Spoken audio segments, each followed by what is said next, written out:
You're listening to Election 19 on BBC Radio 4 with James Naughty and Emma Barnett bringing you all the results and the decision the country has made. It is 10 o'clock and the polls in the general election have just closed, and I can now share what we have been waiting for, which is the results of the joint BBC, ITV, Sky News exit poll. The poll suggests that it is a Conservative majority. The figures for the parties are as follows. For the Conservatives, 368 seats. That's an increase of 50. For Labour, it's 191, which is a decrease of 71. For SNP, it's 55, which is a seat put on of 20. For the Lib Dems, 13, which is an increase of 1. And for the Greens, that'll be at 1 with no change. For the Brexit Party, 0 at no change. Plaid Cymru at 3, which is -1, and others to take in there, accounting for 19 seats. This is the result of 22,790 interviews at 144 polling stations. To repeat, the result of that exit poll suggests that it is a Conservative majority at 86.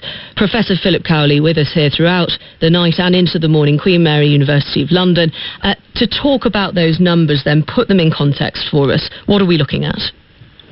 That would be Labour's worst result since 1935, if that poll is accurate, and it would be the best Conservative result in seats since 1987. That would be, I would think, right at the top end of Conservative expectations, but a really impressive majority if the exit poll proves to be true.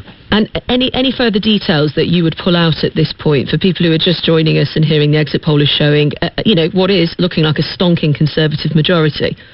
Well, I think you need to be careful about individual seats, looking at individual seats, because the exit poll is trying to come up with an overall prediction for the... So let's say we have 10 seats which the exit poll thinks are about 50-50.